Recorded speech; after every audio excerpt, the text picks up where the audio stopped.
ça me pose problème comme démocrate que les médias soient dans les mains des puissances de l'argent. Enfin, là, c'est l'historienne qui va parler, mais purée, ça fait un siècle qu'on se bat contre ça. C'est-à-dire qu'il y a déjà eu beaucoup de critiques contre la concentration des médias dans les mains de milliardaires dans les années 30.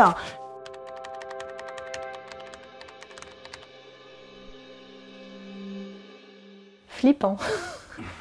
Flippant. En gros, il y a... Enfin, alors, je ne suis pas spécialiste des médias, c'est mon point de vue en tant que consommatrice de médias, si on peut dire, et citoyenne et démocrate. On a un petit groupe de médias indépendants qui assurent une information documentée, intéressante et que je lis moi, et c'est un peu comme Astérix, il y a un petit village qui résiste, et puis autour, il y a une nébuleuse qui a l'air variée, parce qu'il y a plein de titres. Mais en fait, cette impression de variation est un leurre parce que la grande majorité de ces titres appartiennent en fait à une poignée de personnes qui sont des milliardaires, qui ont donc plusieurs titres, que ce soit journaux, télé, radio, etc. Et des milliardaires qui, pour la grande majorité, font pas ça parce que ça leur rapporte du fric, mais parce que ça permet de mener une bataille culturelle, et une bataille culturelle qui est clairement pas celle des démocrates en général, et celle de la gauche en particulier, puisqu'il s'agit de développer des idées de droite, on va dire, dans le meilleur des cas, et d'extrême droite, le plus souvent. Donc c'est extrêmement inquiétant pour ça. Et moi, ce qui m'inquiète le plus, c'est que, parce qu'on pourrait se dire, on n'a qu'à lire les journaux indépendants, et puis le reste, c'est pas grave, on n'y fait pas attention. Sauf qu'en fait, ce qui passe dans les restos, enfin plutôt dans les bars quand on arrive, c'est BFM.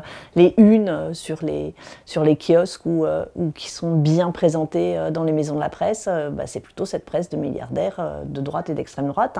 Et donc, c'est pas seulement dans les médias qui diffusent, mais dans un espace public permanent, on baigne dedans, c'est hyper dur d'y échapper en fait.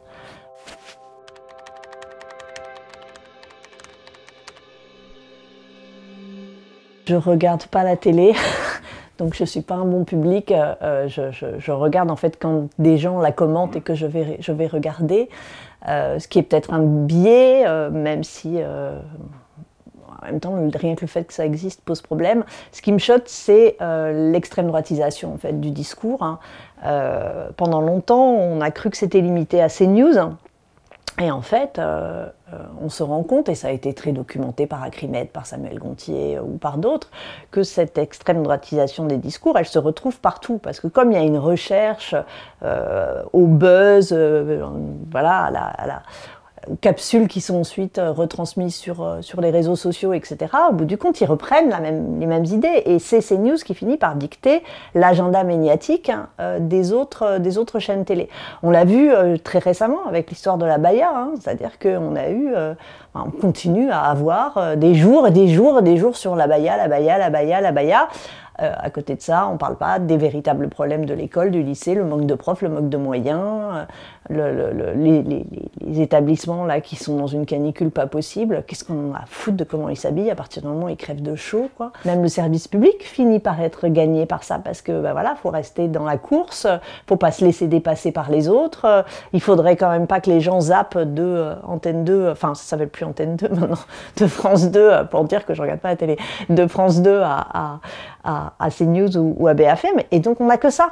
Et en fait, c'est vachement dur de lutter face à une machine, enfin un rouleau compresseur aussi énorme. On nous dit pluralisme, non, en fait, c'est à peu près, il y a vraiment une ligne directrice et qui domine. Donc ça me pose problème. Après, ça me pose problème comme démocrate que les médias soient dans les mains des puissances de l'argent. Enfin, là, c'est l'historienne qui va parler, mais purée, ça fait un siècle qu'on se bat contre ça. C'est-à-dire qu'il y a déjà eu beaucoup de critiques contre la concentration des médias dans les mains de milliardaires dans les années 30.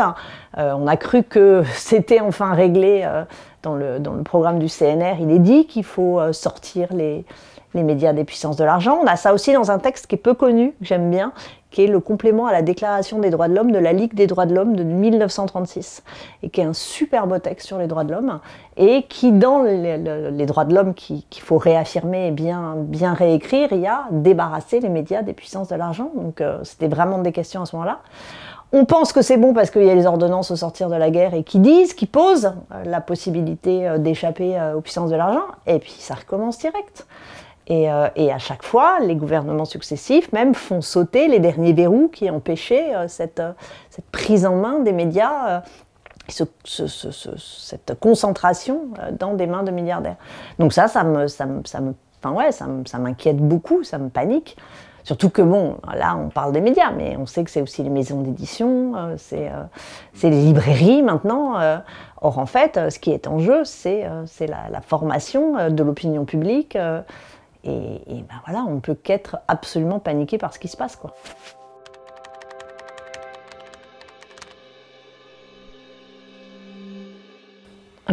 Déjà, il faut qu'elle puisse se financer. Ça, c'est clair qu'il ne faut pas qu'elle crève faute d'argent. Donc, d'où l'importance du Fonds pour la presse libre, tout ça. Il faut qu'elle soit diffusée plus. Et c'est pour ça, chacun à sa petite échelle. Faire circuler les articles le plus possible. Essayer chaque fois que je rencontre quelqu'un, je dis « Ah, tu connais ça, et ça c'est bien, mais il faudrait t'abonner. » C'est sûr que ça serait bien s'il y avait une banque centrale d'abonnement, en fait, qu'on puisse... parce qu'il y a pas mal de gens qui disent « Eh ben non, je ne peux pas m'abonner à ça, je suis déjà abonné à 2-3 trucs. » Et même des profs, parce que je ne vous apprends pas que les profs ont de moins en moins de salaire, ils ne peuvent pas s'abonner à tous les journaux. Donc